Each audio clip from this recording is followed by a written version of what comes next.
Hello everyone, मैं divine feminine आपके लिए ट्विन फ्लेम की राइट नाउ की करंट एनर्जी जो कि मुझे रिसीव हुई है। तो डीएफटीएम हो सकता है आपके पार्टनर मेटलिक चीज़ों के वजह से आपके ऊपर फोकस नहीं दे पा रहे हो राइट नाउ। ठीक है, तो कहीं ना कहीं ओवर थिंकिंग भी चल रही है क्योंकि उनकी लाइफ में बहुत सारे टेस्ट हो रहे हैं जिनको मेटलिक चीज़ों में फंसाया गया है। और आपके जो पास में रिलेटेड जो पार्टनर अभी आपके लाइफ से चले गए या उनकी लाइफ से चले गए हो तो उनको कम बैक हो रहा है।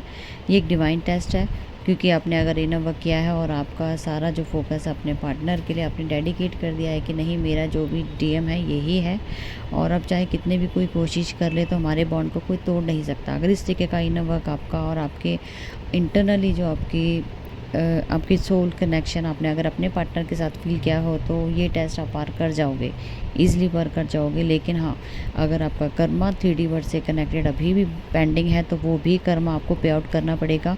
तो ये भी डिवाइन टेस्ट होने वाले हैं, तो गो विद द फ्लो में चलना। अगर आपका कर्मा रिलीज किसी के साथ होना पेंडिंग है तो ज़रूर कीजिएगा, क्योंकि अगर वो भी अनपेंडिंग रह गया तो ये भी आ जाएगा कि इसको लेट गो करना है हमेशा के लिए। ठीक है, और आपको डिवाइन पुश कर रहा है तो आपको ज़रूर करना है, इसको एंड कीजिए ताकि आप भी अपनी जर्नी को कवर कर पाएँ। क्योंकि कहीं ना कहीं ये भी एक ब्लॉकेज है जो हमारे पास्ट कर्मा से रिलेटेड हो सकता है, पास्ट मतलब पास्ट जन्म से, जो कि इस लाइफ टाइम में आपको कंप्लीट करना हो। और आप चाह कर भी आपने अपना मन बना लिया कि नहीं नहीं, मेरा जो पार्टनर है अगर वो मेरे सब साथ हैं या कॉन्टैक्ट जोन में या नो कॉन्टैक्ट जोन में, लेकिन आपने अपना ही सब कुछ उनको मान चुके हो अपने डीएम डीएफ को, और आप चाहते हो कि नहीं, मुझे किसी के साथ भी अब कोई कर्मा एंड मतलब उनके साथ नहीं क्रिएट करना है। तो इस जगह का अगर भी आपकी लाइफ में टेस्ट आ रहे हैं तो उनको प्लीज़ लेट गो करके ख़त्म कीजिए।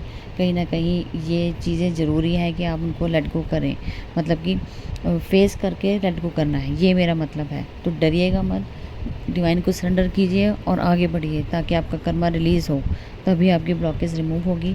और इसी वजह से आपके पार्टनर को आपके साथ कनेक्शन थोड़ा सा उन्हें समझ आ रहा है कि आप 3D वर्ल्ड में किसी मैट्रिक चीज़ों में फंस चुके हो या आपको वो करना पड़ रहा है या कुछ भी है, लेकिन उनको इंडिकेशन मिल चुका है। तो इसी वजह से रातों की नींद, बेचैनी, घबराहट होने शुरू हो चुकी है। उन्हें पता लग रहा है कि कुछ ना कुछ तो गड़बड़ है, चाहे आपको ना बता रहे हो, लेकिन आपकी सोल अच्छे से जानती है कि यहाँ पे कुछ ना कुछ तो हो रहा है ऐसा कि उन्हें परेशानी हो रही है। ठीक है, चाहे वो आपके साथ नो कॉन्टैक्ट जोन में भी हों तब भी कहीं ना कहीं थर्ड पार्टी की वजह से आप लोगों के बीच में जो भी इस टाइम हो सकता है, कुछ ऐसी चीज़ें हो जाए कि आप मिसअंडरस्टैंडिंग में भी फंस के आपस में फ़ाइट हो सकती है अगर कॉन्टैक्ट जोन में हो तो।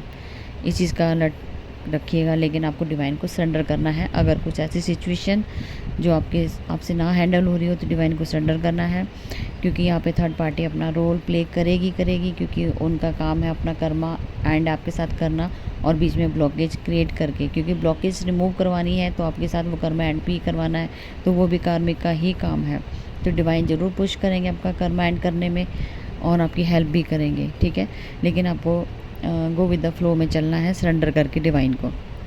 कुछ भी ब्लेम नहीं करना किसी को भी, जो हो रहा है होने देना और ख़ुद भी इस चीज़ को रिलीज़ करना कि शायद ये डिवाइन का ऑर्डर है, करना है तो फिर करके एंड कीजिएगा। ठीक है, अगर आपके पार्टनर के साथ भी ऐसा कुछ हो रहा है तो आपको भी एक्सेप्ट करना पड़ेगा, क्योंकि अगर आप ही उनको एक्सेप्ट नहीं करने, आप ही खुद नहीं करने देंगे तो फिर आप अपना कर्मा कैसे रिलीज़ करेंगे।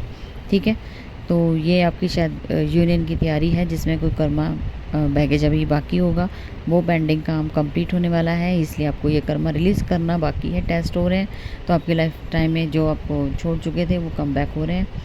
और बात की जाए आपके पार्टनर की, आपके पार्टनर का जो ड्रीम है आपके साथ, हो सकता है मैरिज को लेके हो या प्रपोजल या यूनियन, जो भी उनके ड्रीम है वो कंप्लीट होते हुए नज़र आ रहे हैं। लेकिन अभी भी वो इसी वजह से फंसे हैं कि वो समझ नहीं पा रहे कि मैं कंप्लीशन कैसे करूं। लेकिन अब वो बीच का जो पार्ट है वो तो डिवाइन ही जानते हैं कि किस तरीके से वहाँ प्रोग्रेस करना है। बता दिया आपको, टेस्ट होंगे तो दोनों अलर्ट रहिएगा, जो भी सुन रहा हो इस टाइम। ठीक है, और बहुत जल्दी कोई थर्ड पार्टी बीच में रोल प्ले करेगी और बहुत हद तक आप लोगों के बीच में डैमेज हो सकता है, ये भी कंफर्म है। तो देखिएगा, अपनी जर्नी के अकॉर्डिंग देखिएगा तो थोड़ा अलर्ट भी है, क्योंकि ये भी हो सकता है कि डेविल भी अपना काम कर जाए। ठीक है, थर्ड पार्टी को इतना नेगेटिव कर दें कि आपके बीच में बिल्कुल ही सेपरेशन इस तरीके का हो जाए कि एक दूसरे से आप हमेशा के लिए मूव ऑन करने का सोचें, यहाँ तक भी पॉसिबल है।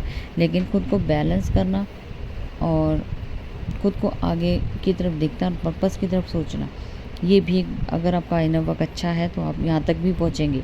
लेकिन दोनों ही चीज़ें मैटर करती हैं, थर्ड पार्टी का रोल और प्लस आपका डेविल अटैक का ज़्यादा एग्रेसिव रूप में आपके थर्ड पार्टी का रोल प्ले करना।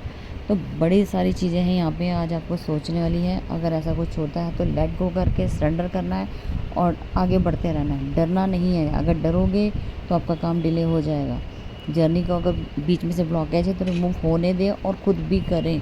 अगर आपकी लाइफ में ऐसा टेस्ट आते हैं तो खुद भी लेट गो करें, लेकिन डिवाइन को सरेंडर होके, ठीक है। जो हो रहा है गो विद द फ्लो में चलना है, ठीक है। तो ओवर थिंकिंग बहुत ज़्यादा हो सकती है, आपको हेडेक बहुत ज़्यादा हो सकता है और डिप्रेशन भी हो सकता है कि ये क्या हो रहा है मेरी लाइफ में, सब डैमेज होते हुए क्यों नज़र आ रहा है। तो जो डैमेज हो रहा है वही न्यू क्रिएशन होगी, न्यू बिगनिंग होगी वहाँ पे, इसीलिए सब हो रहा है। तो गो विद द फ्लो में चलने का आपको एडवाइस दे रही हूँ, क्योंकि इस टाइम सिचुएशन हैंडल बहुत करनी ज़रूरी है।